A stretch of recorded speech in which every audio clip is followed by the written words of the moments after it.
Hi guys, my name's Doug. Welcome to my messy garage. Today's mess is going to be working on my Garmin Echomap 63CV chart plotter.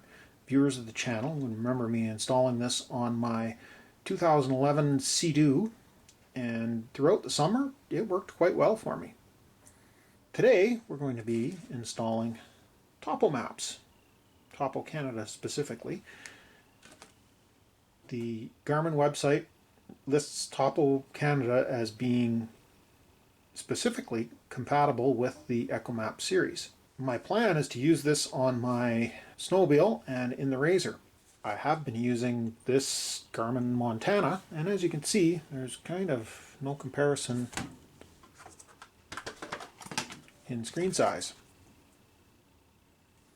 I will likely continue to use the Montana on the snowmobile and on the Razor, but having the larger screen available is certainly going to be nice.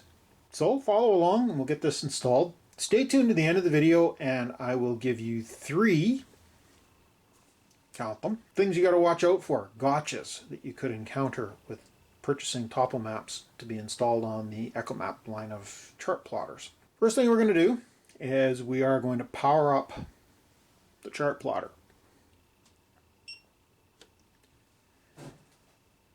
We need to let this thing completely boot up, find the GPS signal, and get itself happy.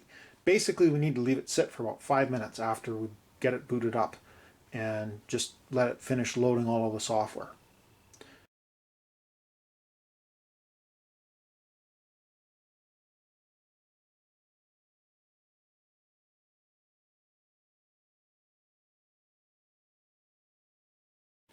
While we're waiting for the system to come up and be stable, we'll just scroll around. One thing that I really like about the Garmin Echomap that I don't like about my Humminbird Helix that I have is that even on these out of the way non-charted lakes, the shape of the lake is fairly accurate.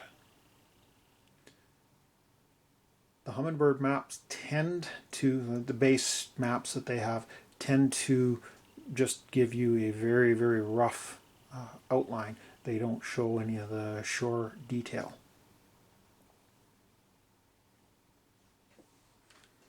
So we have the Garmin Topo map.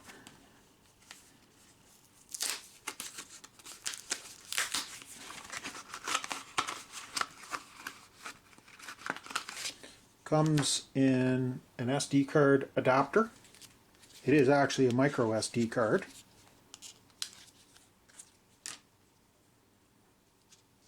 That we extract. It is Garmin branded.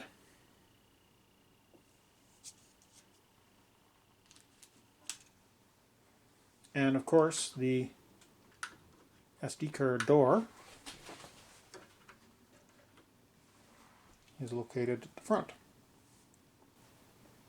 I think we've waited long enough for this to be stable, so let's insert the card.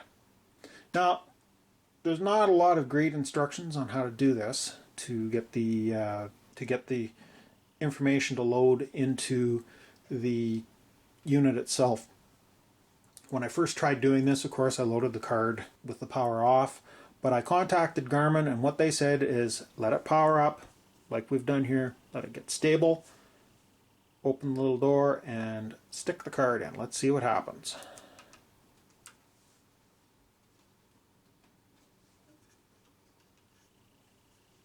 Loading maps, manage user data, tells you what the information of the card is. We don't want to create an active captive memory card, and we don't want to copy built-in map data to the card, because if we do that, it will overwrite the factory card. I don't know that this thing is properly write protected, so it is possible you could overwrite your data.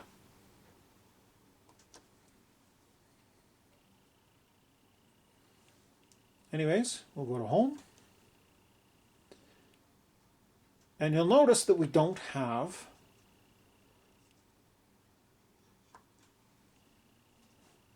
a topo chart. We have fishing charts, we have navigation charts. We'll go to the fishing chart, and it's actually loading the topo. We still have the routes that I took on the Sea-Doo this summer.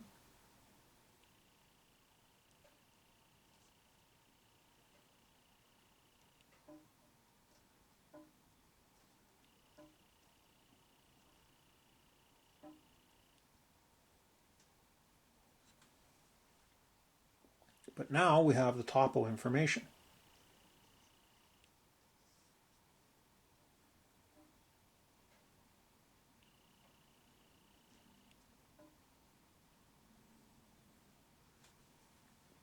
We've got trails, roads, creeks.